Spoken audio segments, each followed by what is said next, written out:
Hello, hello. This is a little backwards, people, as I did my cash stuffing with Grace yesterday. So I just wanted to go and show you this week's budget by paycheck check. So this is my income, and we are already on April 7th. So let me bring that up so I can show you that paycheck. I actually have to update the tracker this morning anyways, so April 7th. Okay, so April 7th, my rollover cushion was 187. As you all know, I try to keep at least 200, so I needed to bump that back up to 200. My paycheck this week was $635.22, and extra income that came in for some childcare was $254. So it leaves me with $1076 for the week. My cushion, right back up to that 200. I paid $60 on PayPal. I paid $50 on Lowe's. I'll pay another $50 next week. And then Amazon household, $44.10. I bought some vitamins and such. And then my goal for April was to transfer $200 a week into the mortgage account, which I did that as well. So that amounts to $554.10, which leaves us $522.45. I don't do zero-based budget. I like to roll over something into the next week besides the $200 buffer, just because, you know, the summer's, you know, I do it for a lot of other reasons as well, but summer's coming up and I might work only 35 hours a week to leave a couple of days early. So for groceries, I didn't have a budget, but I usually try to like to spend less than 100. We did go grocery shopping yesterday. I don't think we're gonna just need one other small thing. So I think between the two of them, we spent $66. So really not that bad. So gas, I budgeted $65. I've already put $40 into my car, and we'll probably put $30 into my husband. So this actually should be $75 because we have been spending about $75 a week. So Easter dinner, we're having a prime rib. I think that's going to be about $100. We're picking it up today. And I also put down that we've already spent $24 on a bread, a Portuguese bread that a friend made. It's like, it's a bread with meat and bacon and ham in it. It's really, really delicious. It's called Fla, F-L, I think it's F-L-A. And then childcare, I budgeted $60. We have already used $30. She's coming again today. And that will also be $30. And then she's on vacation for a week, so it kind of works out. But we're looking to get someone else as well.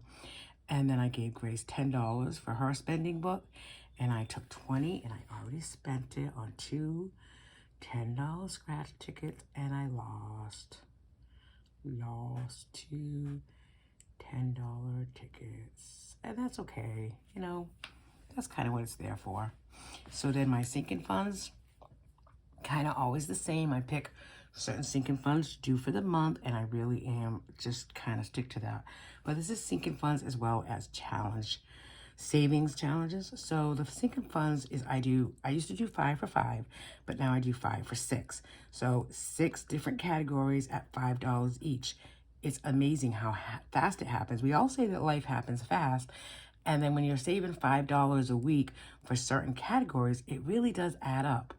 So again, if you look at like the Budget Mom's coming out, I believe in May with her budget planner. Not her budget planner, I'm sorry, her budget, her budget planner, the Live planner. And if you feel like you're not gonna be able to pre-order it right away, or, you know, I know it's already April 8th, but if you put $10 aside now, by the end of May, you know, you'd have, you know, $70, and that would be enough to purchase it and shipping, etc. So start small so that the increments that you add weekly doesn't scare you. Like if I do $5 a week, and that's 3 birthdays. So my husband, Grace, and myself. And then I just started putting $5 into a car, quote unquote, maintenance, as well as car insurance for next year. I put $5 into the pool fund, swimming pool, because it costs quite a bit to open the pool. And then I just started $5 into holidays. So right now, like Easter's tomorrow, we did buy Grace some things, and then we also have like, in May, our anniversary, in June, maybe last day of school, kind of fund something, July, you have July 4th, kind of stuff like that. So I took $5 bills, 6 of them for $30, and I stuffed those yesterday with Grace. You can go ahead, excuse me, and watch that video. Now this is a savings challenge. I do the 52-week. I don't know what week it is. I think we're at week 14, but I'm kind of ahead of the game, so I put $15 into that. Excuse me. The water bill is obviously a sinking funds. I thought it came out in May, due in June, but it actually comes out in April. It should be out next week. We'll see what the damage is. It's usually around $400 every 6 months. So I'll keep saving 20, and then it'll be due in May. Our joint word is Easter, and my husband picked out that word. So I filled the A and the E because it was cheapest for $6. And then my word is spring, and I stuffed the P this week for $16. And so that's really it. I took $117 out for my cash envelopes, which really included Grace, myself, the water, all of these. And that's it. That's it, folks. That's it. So, I mean, it was, it's really quick. My paycheck really goes to pay like certain bills, variables, expenses, except gas, savings challenges. And I just need to update my tracker from yesterday's spending. I try to highlight it as well so I know what's being spent. And then I keep a key at the bottom so it's easier at the end of the month to put it all together and see exactly what we spent and where. I talked about it a little bit on yesterday's video, but Sarah Marie Stickers has put out a new budget planner.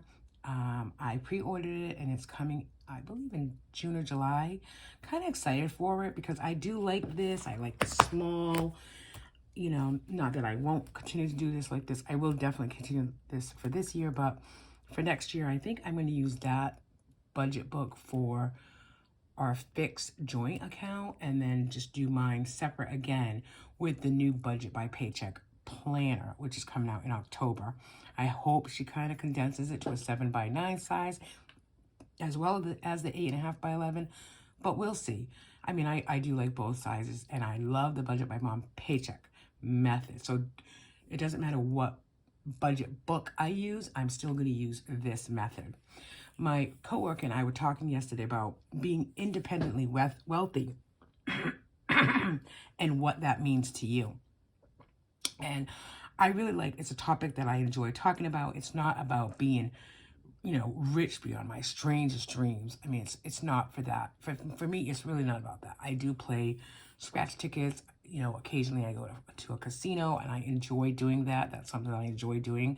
However, for me, independently wealthy means, in my mind, I can intentionally spend and save and make sure my bills are paid the way I want to. And it wasn't always like that. Before this method, we had, NSF fees from the bank. We wondered how we were going to get things paid. It was a paycheck to paycheck versus a budget paycheck by paycheck. So it's different for everybody. And if you're just starting on your budget journey, I just encourage you to continue on and really, if you need help, reach out to people. You can always email me if you need me to look at your budget, and, and remember that, if you're willing to sacrifice $150 a week for whatever it is that you may want to spend that on, but you can't afford your rent, then that's where you have to change your mindset. And I think sometimes too many people maybe complain that they don't make enough money, or they like to make more money, or whatever it is. But intentionally wealthy for me, or independently wealthy, is to spend, save, pay my bills. Pay my bills first, right? And then spend and save as I intentionally want to.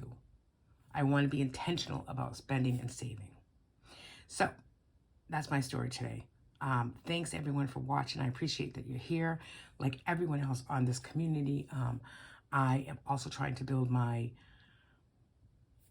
channel to 500 subscribers. I'm hoping to do a, giveaway at that point. So I ask you to share my videos and comment and subscribe.